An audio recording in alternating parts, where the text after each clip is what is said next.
Happy holidays, everyone. Great to be here. Merry Christmas. This is our end of year show. We're looking forward to 2025. We appreciate you joining us as always. And as always, we appreciate the people that have supported us. Today, we're going to end the year talking a little survival and preparedness and also treatment for PTSD and veterans. So it's going to be a very interesting survey. We first have a former Navy SEAL, author, and television personality.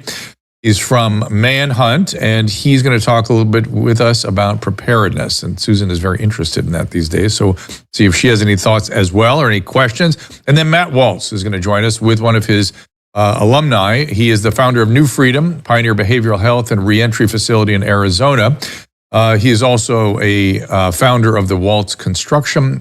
New Freedom is a comprehensive facility offering integrated services for formerly incarcerated individuals. So it's about bringing people back to themselves, back to the world. Be back with you right after this. Our laws as it pertains to substances are draconian and bizarre. The psychopaths start this way. He was an alcoholic because of social media and pornography, PTSD, love addiction, fentanyl and heroin. Ridiculous. I'm a doctor, for sake. Where the hell do you think I learned that? I'm just saying, you go to treatment before you kill people. I am a clinician. I observe things about these chemicals. Let's just deal with what's real. We used to get these calls on Loveline all the time. Educate adolescents and to prevent and to treat. If you have trouble you can't stop and you want to help stop it, I can help. I got a lot to say. I got a lot more to say.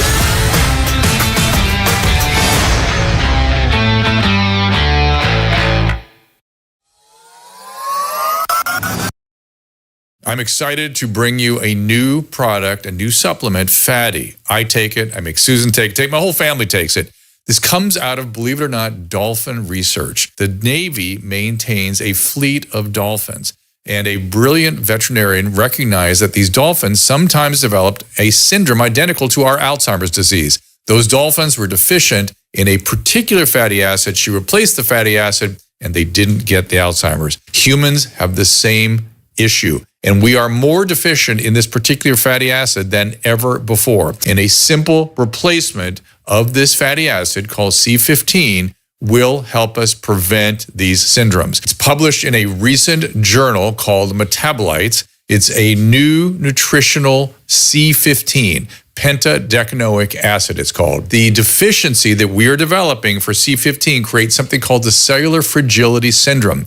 This is the first nutritional deficiency syndrome to be discovered in 75 years and may be affecting us in many ways, and as many as 1 in 3 of us. This is an important breakthrough. Take advantage of it. Go to fatty15.com/Dr. Drew to receive 15% off a 90-day starter kit subscription, or use code Dr. Drew at checkout for that 15% off, or just go to our website, drdrew.com/fatty15. First up today is Joel Lambert. You can follow Joel on X and Instagram at Joel5326 or check out buginguide.com. As I said, Joel Lambert authored Navy SEALs, a Navy SEALs Bug-In Guide. That's the bugin.com. He drives from his military experience in security, crisis management, survival tactics. He currently works as a consultant and speaker on security preparedness and resilience. His television work on Manhunt was on Discovery, where I have a long history with as well. He has worked internationally on Discovery Channel and Animal Planet. You can also, as I said, follow him on X at Joel, Joel 5326. Joel, thank you for being here. Welcome to the program. Dr. Drew, thanks for having me. Good to see you. Good to see you too. So let's start with wherever you think is the appropriate place to start with Bug-In. Now, one of the things that Caleb told me before the mics heated up was that a lot of people get very focused on go bags and getting out of here and just scram. You have a different philosophy. Exactly, and that is what I wrote my book in response to. When I was doing Manhunt, especially, I'm doing escape and evasion. I'm inserting in foreign countries. I'm dropping in places I'm not supposed to be. I'm coming up on beaches. I'm crossing borders under trucks. And then their special tracking force or fugitive recovery team would come after me with everything they had to try to capture me before I'd make my extract point, which would be 3 to 4 days away. And I'd be doing tracking, counter tracking, booby traps, primitive skills, all this stuff to try to get away. And being followed by, did you do your own filming, or was there a camera crew in tow? There was one cameraman with me. They never let me go alone. So the cameraman, sometimes he was pretty good, sometimes he was not. He got me caught on a couple occasions. But about that time, the people, they just kind of the people and civilians kind of got enamored with the concept of bugging out, which was, you have a bug out bag in your car, you have a bug out bag by your door, something bad happens, you grab the bag and you get out, you bug out until danger is over, and you have enough stuff in your bag to survive and get along. And, I'm I'm doing this internationally on a global television series, people would always ask me, what's in your bug out bag? What's in your go bag? What do you have? What would you recommend? And I'd say, that's a terrible idea, except in very specific cases, like a tornado is barreling straight for your house, or something is coming specifically to you. We have in this part of the world, we have fires. And so you actually have to have fire safes, you have to have a fire, important documents and stuff ready to go. And everyone knows to do this. It's not like it's a special thing. You just got to get out of the way. Exactly. And in that case, obviously getting out, you have to. There's no choice. In fact, LA may tell you have to go. But in most cases, your house is where you should stay. Your house is shelter. You have food here. You have water. You have your tools. You have your weapons. You have your family. It's a rally point. That is, everyone knows where it's at. You know your neighbors. You know the terrain. You have a community there that's built in. It makes no sense to run away and leave that to try to establish that someplace else under extreme circumstances. So why not build your house and supply your house and prepare your mind and your family for settling in and staying in for an undetermined period of time, where maybe you don't have access to pharmaceuticals, you don't have access to the grocery store, you don't have access to an ATM. I mean, whatever the circumstances might be, EMP, civil war, unrest, World War III, who knows what, any natural disasters, any of that, your house is the best place to be set up. And of course, if a wildfire comes or a tornado comes or something like that, you can always grab the go bag and get out. But why leave all the things you need to go someplace else to try to establish them? So I wrote a book. You triggered me to this. I work with a company that sets up these emergency pharmaceutical kits. They have an emergency kit. I have one. They have. Oh, good. You have the wellness company. They have a killer box. This thing has everything in it. And this thing will withstand an airstrike. What is this one called? It's called the Field Emergency Kit. There it is. And that one's just, you're good with that. It was like an ER in a box. And so, it's weird to me that in a weird way, because much as I bristled against staying at home during COVID, the fact that COVID made us think about staying at home and preparing ourselves for whatever the government might be doing to us. That's where Wellness Company came from. It's like just to try to prepare ourselves, because they started restricting everything, and I want to be ready for them. Exactly. And, being a bit of a prepper my whole life, I would get, flack from friends who thought it was weird and strange, and, but now nobody questions me after COVID and after, the summer of love and all the things we've experienced over the last 5 years. Nobody questions, preparedness. Now everyone's stocked up on toilet paper, and everyone gets it that something wrong might go at any point in time. So what do you recommend we be prepared for? Is there sort of a priority list? Yes, I'm glad you asked that. As far as events, it could be anything. Could be natural disasters, could be a government situation, it could be some sort of conflict, it could be, an EMP, it could be a banking crisis, anything like that. But that doesn't matter. What we need to think about is, I like to divide survival and escape and evasion and preparedness into 5 essential components. And if you address these 5 in order of precedence, you'll be covered, whether it's out in the field or whether it's in your house or whether it's in an apartment or whatever the circumstances might be. And those 5 writing them down as you say them. Order of importance. Go ahead. I'm writing them down. There's shelter, water, food, communication, and navigation. And shelter being anything, obviously we have a house, that's shelter, but shelter is also clothes. Shelter is anything that protects your physical body from the elements or from any kind of anything that can threaten your physical safety. So your physical body, preparing your physical body. Water is very important, as in we can only last 3 days without water in the circumstances that we're gonna put ourselves in. So water is and everyone, we're used to turning on the tap. But what happens if even a power outage, that big pumping station in your city center now can no longer provide the pressure to get to your house? People don't think about these things. And storing water. Water can go bad. You need to know how to store. How much water? Well, it depends on how long you want to prepare for. And so I always set up for a primary, secondary, tertiary, and emergency. And tertiary and emergency can be the same, but I always like 3 levels of preparedness. In the SEAL teams and in many other military groups, we'd always talk about 2 is 1 and 1 is none. And basically that means if we're going to plan a mission or an operation, we can only plan for having, say, a GPS unit to navigate with if we have at least 2 of them. We have to have a redundancy before you can factor it into your planning. And so I always like to have at least 3 levels where I can, and some of these are, physical tools that I might have in order to start a fire, or there might be the knowledge that I have where I can start a fire using a bow drill or some sort of other primitive means. And so I always like to have redundancies and, you got to think through when you approach these things, you divide everything into those 5 sections, like I said, and you're going to get a primary, secondary, and tertiary for each of those things that you need. And we start thinking through, and this is what I've done in the book. You start thinking through all the possible contingencies. In an EMP situation, what's going to happen? Well, I'm going to have no electricity. What's going to happen to, how am I going to navigate? How am I going to drive my car? How am I going to get my kid from school? You got to think through all these things and prepare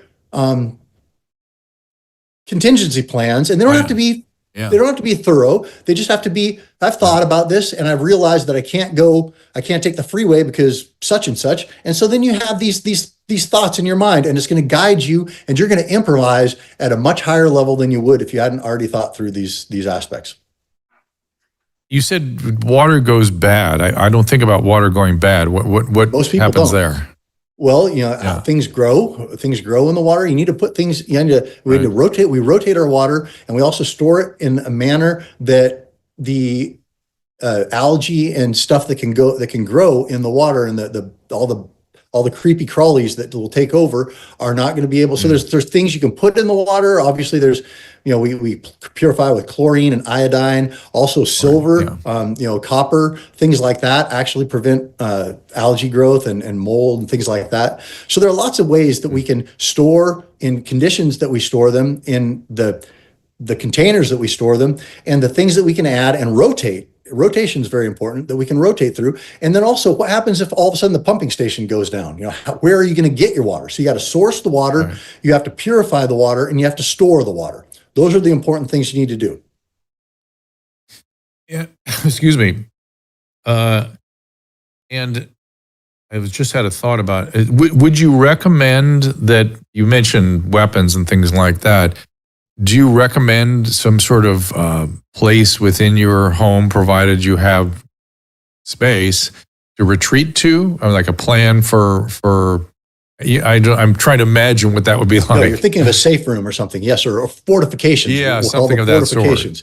Fortifications are a double-edged sword, because one, you're fortified and it makes you safer, but it also pins you down. You're now dependent on that location, so you can no longer move as effectively as you could. So I'm not a big fan of fortifications.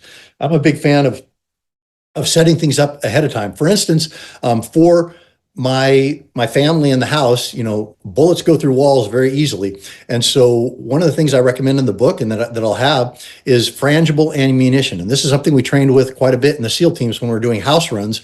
A frangible projectile is a bullet that is basically made of compressed copper or some other metal that's pressed together. So it's lethal, but as soon as it strikes a hard object, it just fragments into a cloud of fairly non-offensive dust. And so there are things that we need to think of in the house. And obviously we don't want to get to the point where someone's in our house. We've messed up if we're at that point, but we still need to plan that contingency. So how am I going to deal with this? Where are my family going to go to? How am I going to get there we go. Yeah. Where am I going to get my kids, my wife, my parents, my pets to, so that I can clear this house and I can deal with the threat without having to worry about where they're at and if they're in my line of fire. So there's all kinds of things we got to think about. You want to ask any questions, Susan? She was thinking about building a safe something. A safe room, those are great ideas. I think this house is like a fortress. Like we have a long house with windows, and we're going to invite Emily Barsh over with all her guns if anything happens. She has to get here. You have to have a plan for that. She'll get here. One of the biggest you don't things want to that do. I was. Go ahead. One of the biggest things I always tell people for basic house fortification, before you do anything else, is go down to Home Depot or Lowe's and buy some 3-inch wood screws, the big, long, heavy suckers, and then go through all of your doors and replace the strike plates for the panels and the hinges. Take out those little 1 1/4 inch screws or 3/4 inch screws, whatever they put them in that one good kick will put those right through the wall, and put 3-inch screws into that big support lintel all the way around. And that is going to, I went to breacher school, and when we're learning to break in places, the difference between the little tiny screw and a 3-inch screw will give you at least 10 minutes of, depending on how prepared they are, it will give you time to realize someone's coming in, to retreat to your safe room or whatever your plan happens to be, and deal with the threat and engage in whatever manner you need to. But the biggest thing is slowing down. Everyone has a plan until they get punched in the face. And so what we want to do is we want to make sure that reactionary gap between something happening and us being able to respond to it is as long as possible. So we're able to, mitigate whatever circumstances are happening, get our loved ones safe, and then engage in whatever manner we need to deal with the threat. Yeah, Susan, we're going to have to get rid of those hollow core doors too, because the 3-inch screws are not going to save you from those. So what are we expecting? Is World War III coming in your mind? Oh, nice. Well, we're certainly barreling towards the kinetic aspect. I think we're in World War III right now, which is a war of narratives. It's 5th generational warfare. However, the kinetic aspect of it, we are barreling towards with total abandon. And so I don't know what to, and really, one of the things I hit in my book all the time is I don't want to sell fear. This isn't about World War III or, Civil War or even, a nuclear explosion or an EMP. What this is about getting back to the things that we can be empowered with in our own life.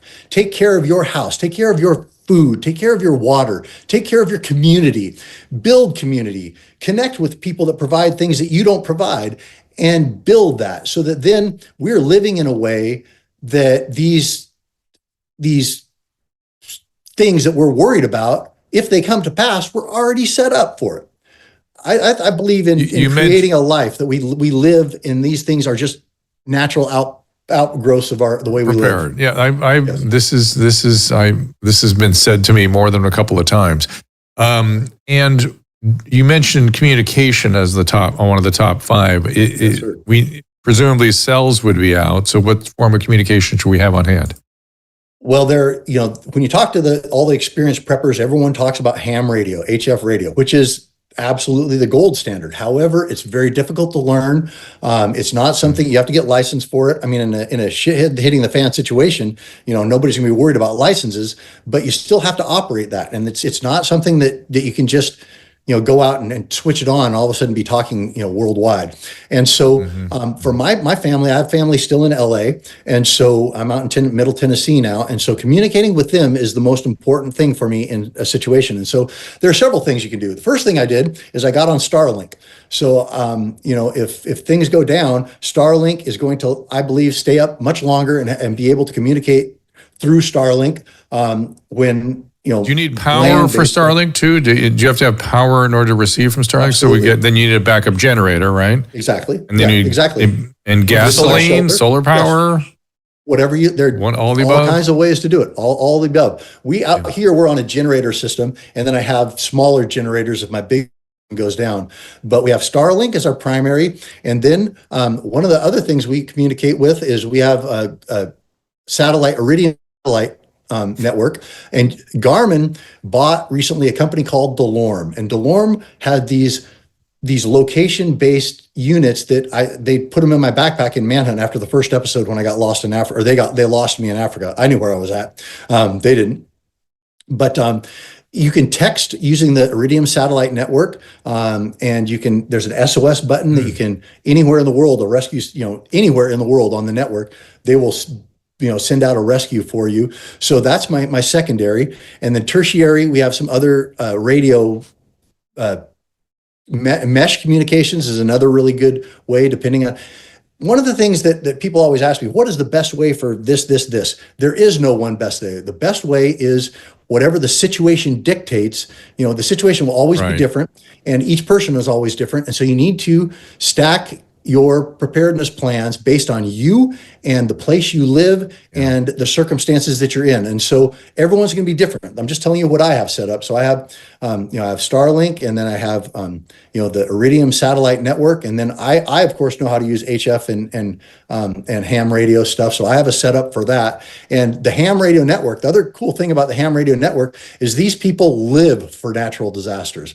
That's what they do, is they communicate, and that is the greatest thing that could happen to a ham radio operators in his world is the world ending, because then they're going to be communicating with everyone, passing everyone's messages. They love this shit, they really do. And so if you can connect with ham radio operators, they will help you out. If you understand the basics and can connect with them, they will break their hands. Don't you need a big tower for that? There are big towers. Those are repeaters. And so what you need to do is you need to be able to connect to one of those. That's all that you need to do. I see. Yeah. I see. We're probably in the wrong we're demographic. we're also sort of in a valley here. We're sort of surrounded by stuff. We can't even get cell service up here. But Caleb, do you know about that second backup, the Iridium? Is that what you called it? Iridium, yes. Yeah, I think if I remember correctly, that's something to do with, like, Russia has those satellites, or it's like a backup network that's not based on our GPS. Or no, that's GMRS. Okay, I'm thinking of the different one. You're speaking of. Yeah, you're thinking of the different GPS location. That is the Russian thing. GLONASS I think it's called GLONASS. Anyway, that's all open up, and our GPS units now operate on GLONASS and on the US-based system. But what I'm talking about is the Iridium satellite network. Satellite phones. Almost all of them operate on the Iridium satellite network, and governments use this, we would have satellite phones in Afghanistan when we were deployed, all that. So the Iridium network is pretty robust, and I don't expect that it would be taken down because the people that would be taking it down are dependent upon it. So I'm gambling that our secondary will be able to communicate on Iridium satellite. And, nothing is 100%. You can try to cover the greatest percentages you can in the best overlapping you can, so that when, if something were to happen that you're not covered for, it's a very, very small percentage of possibility. And I have to ask, just because I think it's on people's minds, given the New Jersey situation and all the chatter about drones and whatnot, what is there a procedural sort of protocol to go through for radiation? For radiation, we had that's a good question, because I actually did 2 specials on Fukushima for Discovery Channel that were amazing, and I got to go to Fukushima, Daiichi, and Daini and see where everything went down. And the amount of radiation that I got, I was wearing a rad meter the whole time, and I could only get a certain amount of radiation before we had to shut down the filming. But what's interesting is I got more radiation on both of my flights to and from Japan than I did actually in Fukushima. So the radiation is something that we get a lot of radiation, as you're well aware, Dr. Drew. I mean, there's a lot of radiation that's not just going to come. I mean, there are supplements that we can take to keep the radioactive isotopes from binding to those receptors. Potassium iodine. Exactly. But for most people, we have enough in our system. So I'm not too worried about the long-term radiation. What I am worried about are, what's going to happen, the other things that are happening if a radiological event were to occur. That's going to be nuclear air bursts, or something that I'm going to have priorities. But yes, that's a great question. I think people. Yeah. my understanding is a little different than people think. I mean, first priority is getting it off of you, like washing off, leaving everything outside, and then the staying covered, right? And then after about 3 or 4 days, you can kind of venture out a little bit, right? Isn't that sort of how it works? If it's not not the major, center of things.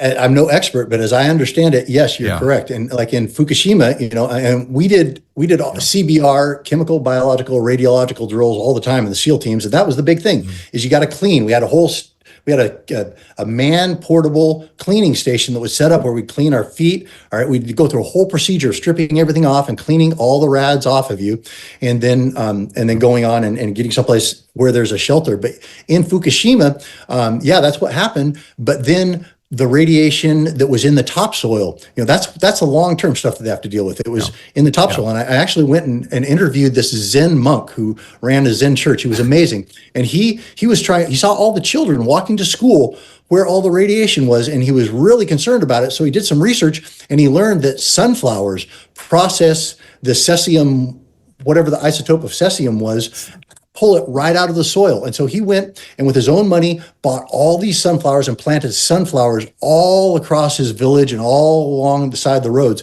to absorb all the cesium and make it safe for the kids to walk to school. Very charming story.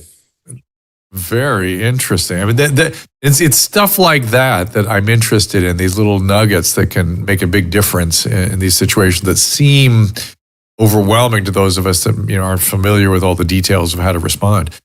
Well, listen, I appreciate you being here. I appreciate your service, of course. I appreciate you trying to help everybody else out with preparedness. As we head into the new year, is there something top of mind for you that we should keep top of mind for ourselves? Personally, I think everything is going to get incredibly beautiful for the human race going into this next year. I think we're beginning a beautiful phase of our existence. I think it's going to be bumpy for a little while before that starts. So I would say, building some community and getting, prepared for just even a couple of weeks. In my book, I cover apartment dwelling. Obviously it's great if you're on a big spread of land, but, stack yourself up for a little bit. So if you can't go to the ATM and you can't go make a run to the grocery store and you're stuck inside for 2, 3, 4 weeks, you're going to be absolutely fine. That's my advice to everyone. And get a Navy SEALs bug-in guide so you can go through specifics of how to prepare yourself, which I think we should do it. I'm up for it. I'm already hoarding food and water. I don't know what you're so worried about. That's all we're doing. Everybody has recommended we get a generator. We've just not done it. Yeah, we need. And we're in earthquake territory. We're in fire territory. Well, I got Starlink, but we're still trying to find somebody who can set it up. And so we're in the contemplative phase. There's just like every change, right? You go through thinking about it, contemplating it, preparing for it, executing it, and then maintaining it. I want to have the generator so that we can keep the studio on, and we can have the Starlink, and we can still. Yeah. This is Susan's ham radio. This is her version of ham radio, which is what we did during COVID. Frankly, how this started. Beautiful. Yeah, you're great. Get a whole house unit and then get a couple small units that you can run freezers and things in if the house unit goes down or whatever. So that's what I have. A couple small ones and I have a big whole house. Emily's going to take me shooting and then I'll know how to shoot a gun. I'm a good shot apparently, so good. I've been told. And those 3-inch screws. Joel, is there any place that I can do too. Other than X and Instagram you'd like people to go to find you? Oh, you can find me on Facebook too. I think it's joel.lambert. Something on it. You can find me on there. I've got a business account, but buginguide.com and bugginginguide.com. And I look forward to interacting with everybody. Thank you all. I think things are going to get beautiful. Are the Discovery shows still on Hulu or something? Or they are. They're on Amazon, Apple TV and Max, because that's part of Discovery. That's on there. It's on Amazon. I think you can find all of them. You can find Manhunt. It was called Lone Target in the U.S. and in France, but it was Manhunt everywhere else.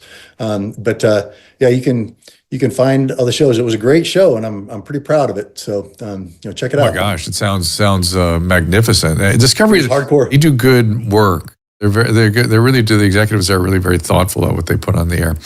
All right, my friend. Good to talk to you. Have a nice new year and 2025 onward. Sounds good. Well, Lambert, everybody. Thank you, everybody. Cheers. We can always eat the bunnies and the squirrels in the yard too. Now you're thinking. But you got to damn coyote. Capture them first, then you have to have a fire to cook them on and knife to clean them with. You're a doctor. You can do that. This is the point about preparedness. So we got knives. We got plenty of knives. I'm. In the seer training, they teach you to catch rabbit and skin them and eat them. Oh. Yeah, good times. Caleb, we're gonna a lot of extra dog food out there we can cook up first. We're gonna eat our dog's food. That's fantastic. All right, next up is Matt Walsh. He's the founder of New Freedom, pioneering behavioral health reentry facility in Arizona. It is a comprehensive facility offering integrative services for formerly incarcerated individuals, therapy, training, case management, on-site parole services. It's a comprehensive program. You can find out more about it at New Freedom AZ. They're in Arizona, newfreedomaz.com. You can follow Matt on Instagram at New Freedom AZ as well. And he'll have an alumni with us here as well to talk about the program. Be right back after this. Wellness Company knows that taking charge of your family's healthcare is a top priority, and being rationally ready, and who knows what the future will hold for us. Now TWC has a service to cover your family's medical needs, including and especially prevention. For just $100 a month, the One Wellness Elite membership includes 2 free medical-grade nutraceuticals per month, free prescriptions for over 800 of the most common medications, access to concierge telemedicine, available at a moment's notice, and a 15% discount on all supplements and the emergency kits. 15% off the emergency kits. That's quite a saving. So if you're spending $100 or more on supplements and meds every month, this plan will already save you money. If you sign up for a year, you'll save $200. And when you use the link, drdrew.com/CWC, you'll get 10% off the first payment to the One Wellness Elite membership. Check out One Wellness at drdrew.com/TWC and get 10% off your first payment. drdrew.com/TWC. It's all there. Dr. Drew said the best way to quit drinking is by going cold turkey, and he's a doctor, so why would you question doctors? Dr. Drew called me unfixable.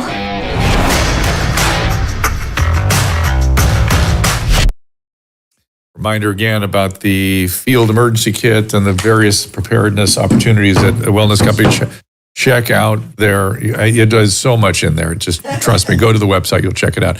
By the way, in the new year, I'm going to have a store set up at drdrew.com. We'll be able to quickly find all these things. And in terms of preparedness, we also think we keep Paleo Valley beef sticks around.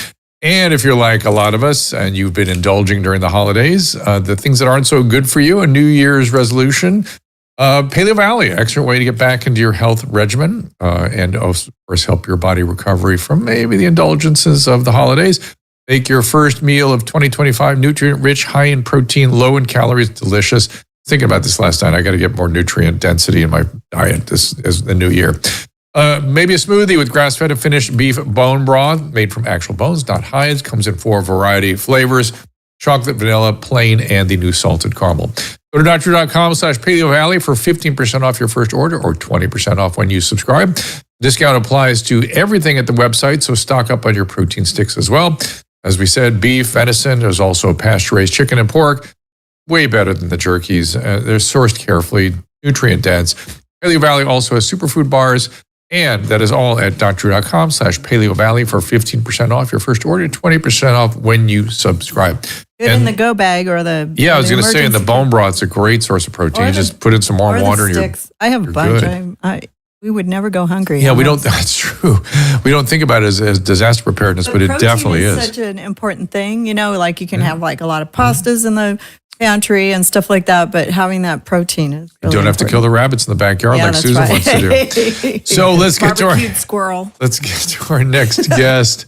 It is Matt Walsh. It is newfreedomaz.com. Matt, welcome to the program and thank you for your work as well. So great to be with you, Dr. Drew. So tell us about the program, how you got going, what the history is. Is it something that can be reproduced? You know, Arizona compared to California is a very, I would say, encouraging environment compared to California where you can't do anything. But what's the history? So the history of New Freedom, a banking contact of mine about 6 years ago said, hey, I've got 3 guys you should meet with. They've got a really unique idea. So these 3 guys came to my office, sat down. These 3 are some of my partners in New Freedom today. So one of them was serving a life sentence in prison. And he got sick of seeing these young guys just come back over and over, leave for 2 months, come back, leave for 4 months, come back. He became aware there were some federal funds available for recidivism programs. He applied for those funds, got them, and started teaching a class inside the prison, basically how to not come back to prison. There were 2 guys in the addiction recovery world who heard about this. They started writing letters, supporting the guys in the program, started to have tremendous success. At the same time, my partner who was serving a life sentence was working on his appeal. Much to his surprise, he won his appeal and got released. So these 3 guys then said, hey, let's take this program and let's scale it up. Let's find a way to do a lot more good, help a lot more people. So they wrote a fantastic business plan, went to some banks. The bank said, great idea, great business plan. No fucking way am I giving an ex-convict and 2 ex-addicts any money. And about the 5th banker said, no, but I know a guy you should meet. So they came to my office, they presented this plan. It was a fantastic business plan. They figured the funding out. And I just couldn't understand why it hadn't been done already. So we decided to push forward with this idea. At the same time, try to answer the question, why didn't this exist already?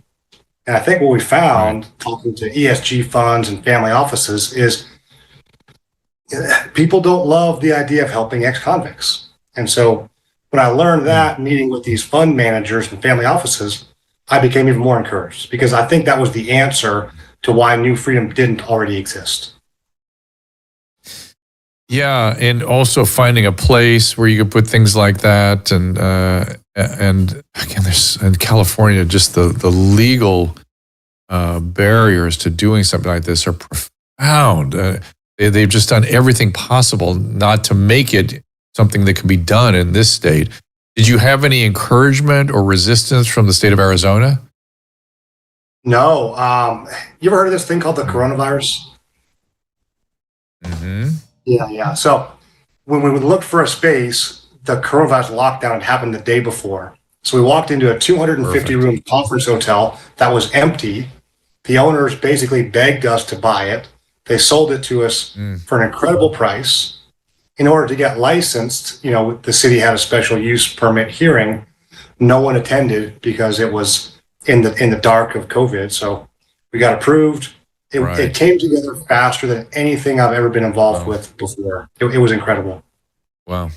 And how do you staff it? In other words, I'm sure there's quite a range of mental health issues, substance issues, as you said. How do you figure out how to do that? So the way New Freedom works, it's a combination of clinical staff, licensed clinical professionals, also peer support. So we have over 220 employees today. 85% of them are formerly incarcerated, formerly addicted. What this population believes, that if you haven't been through what I've been through, I don't want to hear it. I don't want some college student to learn this in a book.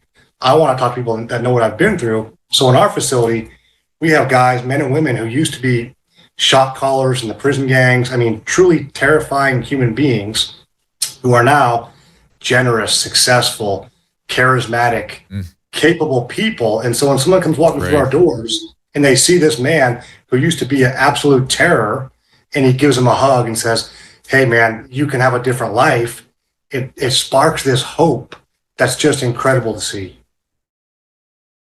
So but I want to get back to this. Well, a little bit. I mean, I definitely knew it would be alumni driven, and also recovering people, both recovering from incarceration and recovering from drug addiction. This is critically important in running a program like this.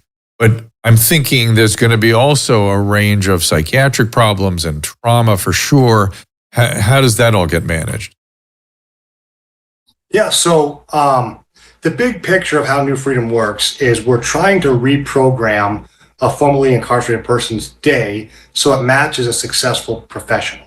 So the day starts off with exercise first thing, then breakfast, then about 6 to 7 hours of clinical programming, group therapy, individual therapy, dealing with the traumatic events that probably caused someone to have this incredibly self-destructive behavior, right? After that, dinner, then the night shift. And the night shift consists of secondary education, the same way a young professional would be improving themselves after hours. We have vocational job training programs, GED, commercial driver's licenses. So we're really training people to use what they already have. I mean, other people have these skills already. Yeah. Let's address what the root of the problem is that causes self-destructive behavior, give you tools to deal with that, and then give you a real future, training you for not just a job, but a career. Do you have to have been incarcerated, or have you thought about maybe mixing it with just straight drug addict cases? You know, we've thought about that. We've talked about it. It's a really unique population set that's formally recently incarcerated. You know, it could be possible that people that haven't been incarcerated, they wouldn't have the same needs, they wouldn't have the same challenges. And I mean, good news or bad news. For us, in Arizona, there's 40,000 people who are incarcerated, over 18,000 coming out of prison every year, and we're helping about 15% of people coming out of Arizona prisons. So there's still so much more work to do. Yeah, I asked that question because I'm thinking about California, where drug addicts do not go to jail, and so they die on the street. And so they may have gone through prison at one time, but they're just not anymore, and they're just dying like crazy. And you're not allowed to do anything for them or with them. Before we rolled into this episode today, Caleb put up a little tape of an interview I did with RFK Jr. I don't know if you had a chance to see that, Matt, but in there he was talking about his vision for these sort of recovery spaces. It was very similar to what you're talking about. If I can get his ear, is there something I could tell him that could help you provide this other places or scale this up in some way? Because it feels like I've seen stuff like this in various states around the country. Like Indiana has great stuff like this, but it's all inside the prisons. And how do we get someone's ear who's enthusiastic to provide these kinds of services on a larger platform throughout the country? I'm so glad you asked that question. Yeah, both Robert F. Kennedy Jr. or Dr. Oz, who's going to be in charge of Medicaid in the incoming administration, the majority of our funding in Arizona comes from Medicaid. And there's so much talk in today's world about government waste and inefficiencies and all these things. And what I'd like them to know is this is one of the successful programs that uses government funding. So they should know there are amazing things happening at New Freedom. In fact, we had some outside consultants come in and analyze our funding. For every $1 of government funding New Freedom gets, we return $10 to the citizens of Arizona in value. Almost $200 million a year back to the citizens of Arizona. So for RFK Jr., Dr. Ross, just know we exist. We're creating miracles. We're helping people become good citizens, good neighbors, good fathers, good sons, and helping the community with adding to the GDP, reducing crime. There's so many benefits. And are you familiar with the so-called IMD exclusion on Medicaid and Medicare?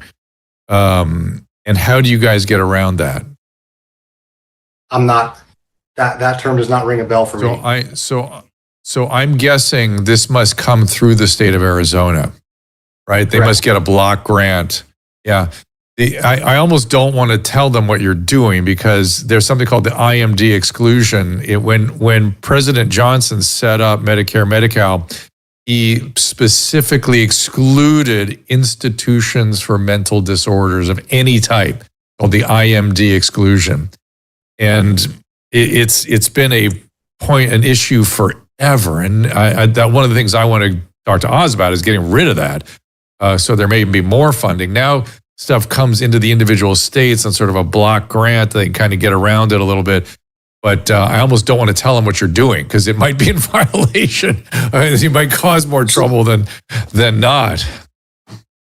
So what we're doing, we're providing discrete services, peer support, group therapy. So it's just the clinical services that are being reimbursed.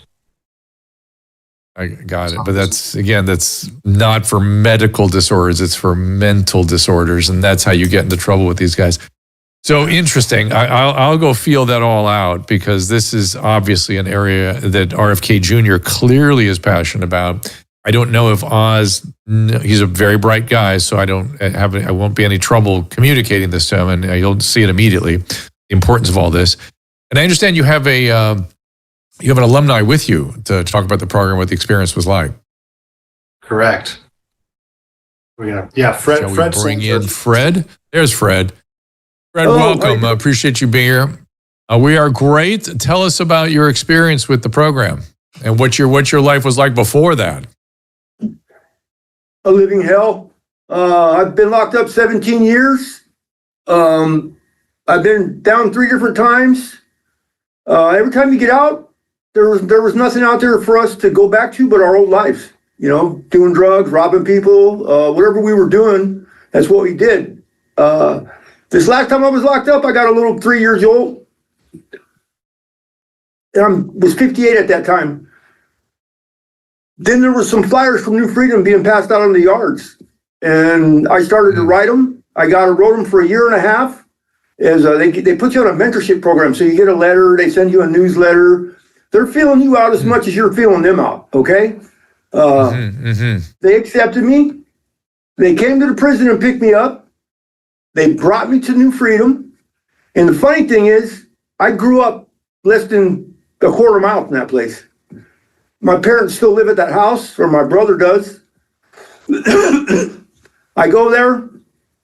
The first night I'm there, it's a little overwhelming because everybody is so giving and caring. Oh, welcome home, welcome home. Well, you know, I'm thinking to myself, this isn't my home. So I get overwhelmed. I go to my room. I go to dinner. I see some of the fellows from the yard. I talk to them and they say, hey, just open your eyes a little bit and see what they got to say. I go to my first class the next morning, and the counselor's asking for anybody to give their life story. So I jump up and give my story. And from then on, it was all, it's a family. They treat you like family. I went through the vocational program. My employer was running the program. There was a PHP, John Morris and Greg Quinlan. They came in 2 nights a week. They taught us how to be better people, better employees, better just citizens to begin with. I was hired 2 weeks into it, and I stayed there 90 days. And I went right to work with PHP. I've been working there for 2 years. And I believe without New Freedom, I wouldn't be doing what I'm doing right now. I'd probably be back in prison. You're helping other people. You're helping other people stay out of prison. What is the number one barrier you face in getting? Because I know when I work with drug addicts all the time. I have no problem working with drug addicts. But when drug addicts become sort of criminalized, they become sort of committed to their criminal thinking. I notice that they've become very, very difficult to reach. Probably just because I'm who I am. I'm not been through what they've been through. But they will not trust. I cannot get them to trust what I'm saying. So for me, that's the biggest thing I face when dealing with somebody out of prison. Is that the same for you, or is there something else that you have to overcome? It's the stigma of being in prison. Like he said, when I got out, I went to that program, and the first people I see are people I used to do crime with. I know those guys. I know them from the streets. I know them from the prison system. You can trust them. And that is a fact that we have a hard time trusting people because so many people have said shit to us to get us to do things, but they don't care about us. Yeah, I know. All they care about is what we're going to do for them. New Freedom's not like that. When those guys said something, from the janitor to the head guy, they care. And it's the same with the vocational people. Excuse me. My boss, he cares. We have a family-run business. 6 of the upper echelon people are from New Freedom. Project managers, supervisors, our head estimator, all graduated from New Freedom. So, I mean, Fred, I want to bring you. I'm sorry, Matt. I want to bring Matt back in for a second. Matt, Fred really emphasized something you emphasized was the importance of the peer program, which again doesn't surprise me. But it must have taken some time to get to a critical mass with that. Or did you have enough you know what I mean? You needed to kind of get to that must have been really challenging. Well, I'm a serial entrepreneur. I've started and exited, about 5 businesses in my career. I've never seen anything come together the way New Freedom came together. The employees love working there. I mean, the second we started hiring, we had lined up out the door to get in there, and great people who have turned their lives around. I mean, it's been nothing short of amazing. And I would love to give you a tour in person, Dr. Drew, because you hear about this program and it sounds amazing. Every time I've given a tour, people tell me, I can't believe what's happening here. You walk in, you feel the energy. The employees are fired up. The program are fired up. You feel this energy of success and hope and change. That's hard to describe. Fred, do you think we can reproduce this other places? Yes. It's if Matt Waltz is involved with it, then it can get reproduced anywhere, and they need to because he's going to give you more work, Matt. Just so you know. So it's just ridiculous. Go ahead, Fred. I'm sorry. Well, it's just ridiculous with the recidivism rate of people going back to prison for nothing because they don't have nothing when they get out. They give you the structure, they give you what you need to succeed, and if you just follow the recipe, you're going to succeed. I mean, I'm living proof. I'm 60 years old. It won't.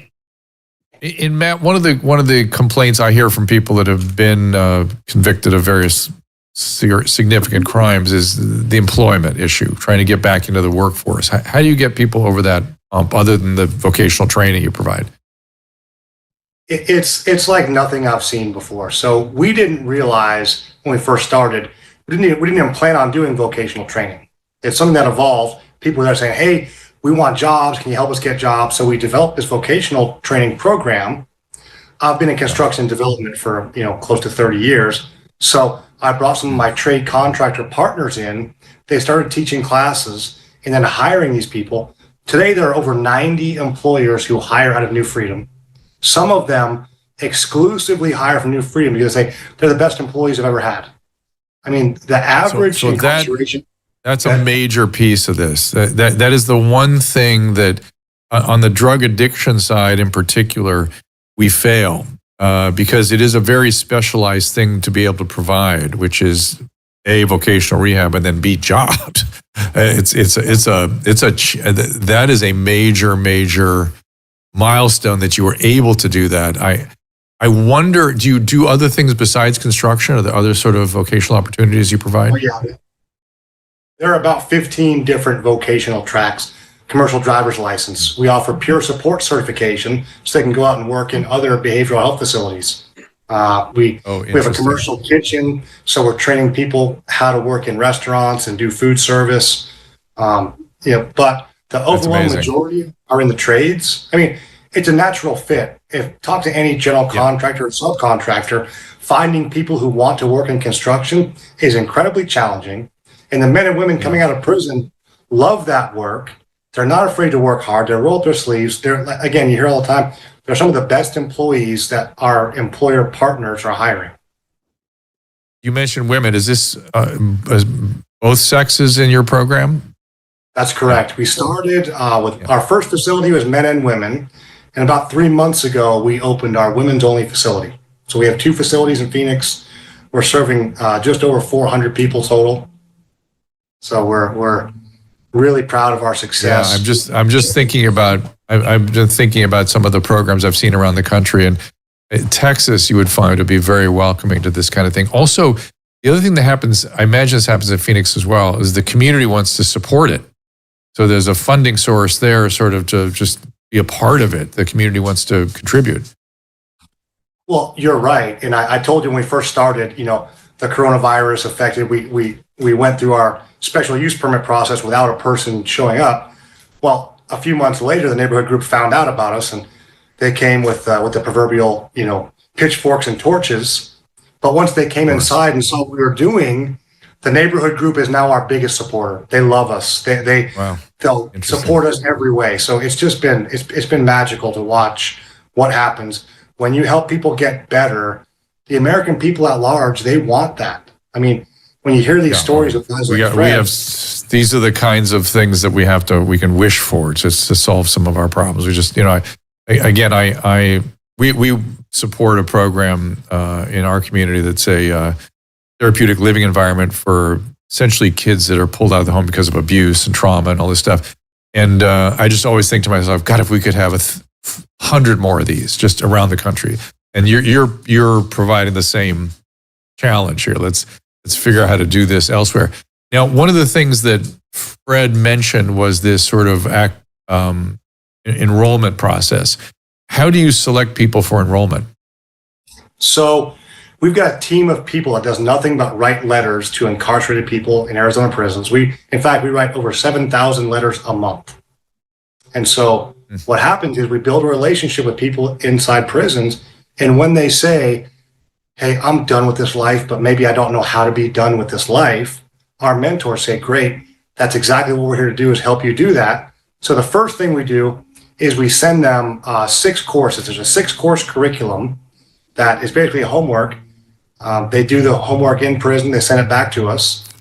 And for the last 6 to 12 months of their incarceration, we require that they don't get into trouble. So no gang activity, no drugs, no fighting.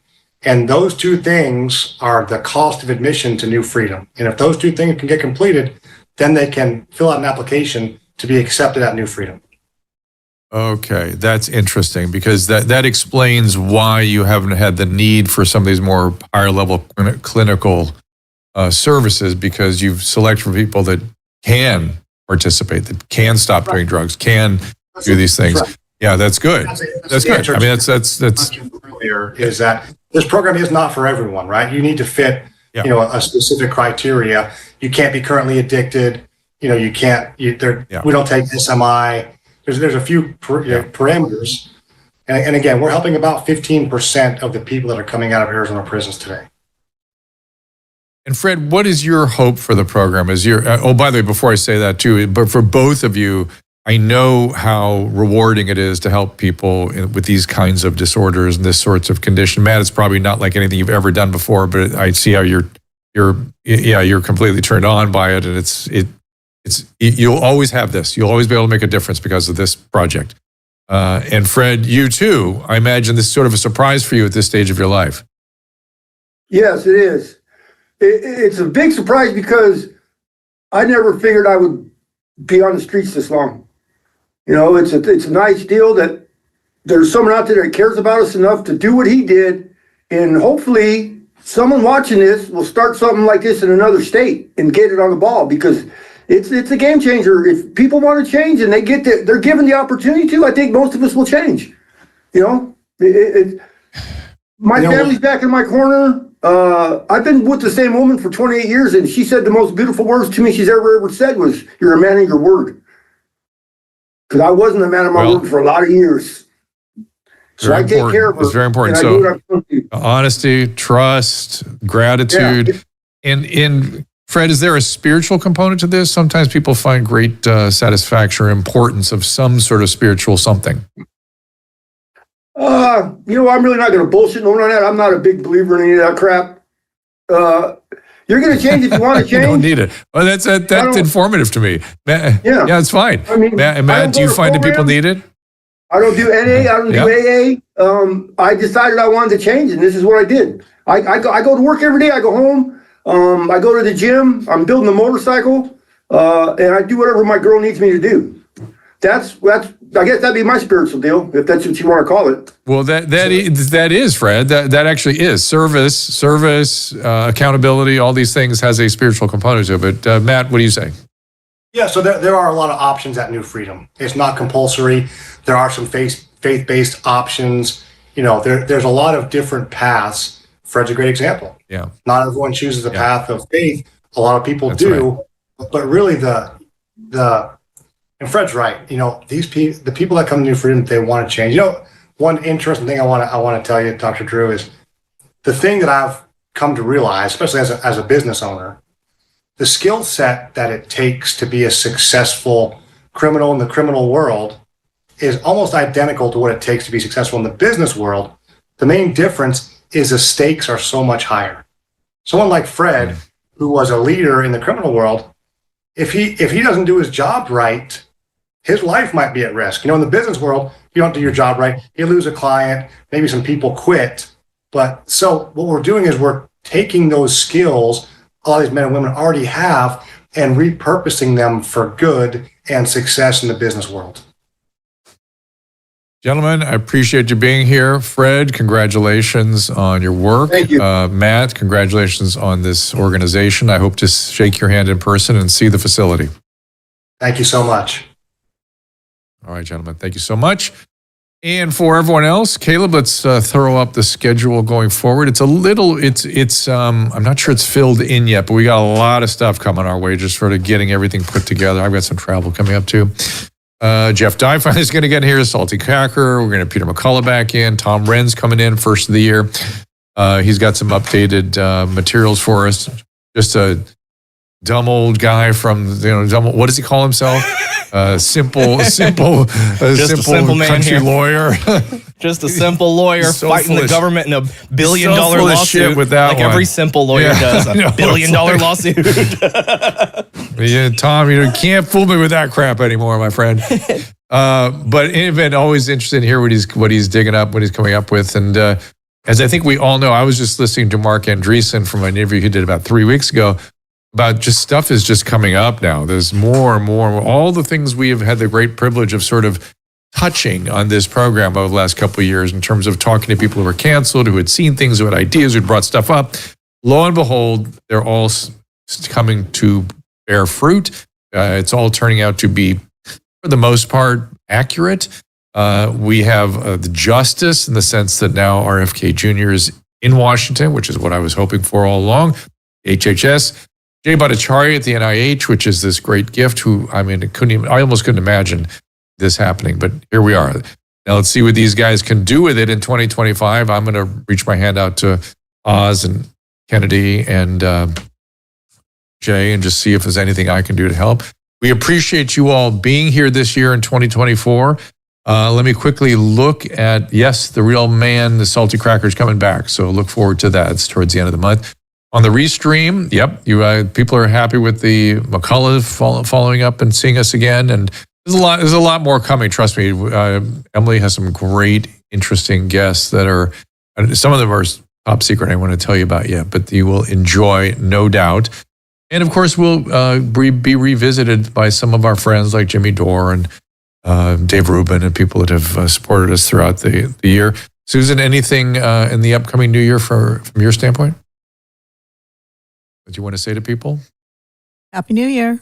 Happy New Year. Appreciate you being here. Caleb, thank you for all you do. Emily, thank you for all you do. Susan, for you and for all you've done and for being who you are. I appreciate it very, very much. And Caleb, thank you for thinking of this thing. I'm doing gratitude lists every day, and so you and Susan came up with the idea of doing this show, and it's been a great experience all the way along. So let's keep it going and build to the next level with this. Everybody's happy when Drew's happy. Well, it really turned out to be a really interesting, it's just a surprise. And, I was sending some gratitude to the Your Mom's House people yesterday, I think it was. I was saying, really it was a surprise and a gift that, we ended up, working with you guys, and then it ended, and so fine. But it was still this great gift. And I feel very much the same way about this, which has taken over. And I would argue, this is, I don't want to use pejorative language about what I did at Your Mom's House, but I feel like this is a more important project we're doing here. And we're going to keep treating it as such. One time I was telling Tom, we're doing this kind of, boring stuff, over here at Ask Dr. Drew, and he goes, it's important. He's seen it. That's good. I appreciate that. You got to do it. Yeah. Well, it is important, and it has proven itself to be important. So like I said, this idea, we became free speech advocates, particularly this year. The word platforming was leveled at me for the last 3 years. That is a disgusting term. Let's just call it speaking in public together, as we should always do. And you arrive at your own conclusions. I give it to you to arrive at stuff. And by the way, please do give us feedback. Let us know where we fail. Let us know who you'd like to see going forward, if there's other guests that you might like to see in here, we're going to be going back around and seeing some of our old favorites too. Let me just quickly look at you guys on the restream. Hold on, let's see. Sorry, you guys. I just want to just look if there's anything. A lot of interesting stuff in here in the restream today. Susan, did you catch anything on the rants? I'd just like to remind everyone that QR codes are, again, not the mark of the beast. It's just a fancy barcode that your phone can read. They've been around for a long time. That is not the mark of the beast. You don't need to worry about it, please. So let me leave you with this thought for the new year. We'll be back with Tom Renz on I think it's the second, then right after the new year, which is don't do what they did to us. The excesses of COVID should be an absolute reminder at all times of what excess and ideology and hubris and sort of totalitarian impulses and centralization does to us. And if you have ideas that maybe aren't supported by the facts, which I welcome that's fine, but don't impose them on other people any more than we should have been imposed vaccine mandates and lockdowns and all the things were imposed upon us. So try to develop some irrational uncertainty in all things. Certitude is irrational. We've been through this massive wave of irrational certitude. It's collapsing, thank God. Rational uncertainty should prevail. We should all have a certain amount of of lack of hubris and humility instead that gives us, and you by all means share ideas with other people, but don't insist upon them. Caleb, am I getting somewhere with that? Does that make sense to you? I was thinking about the QR thing in that context. Yes. Yeah, we don't want to be like the rest. You want to.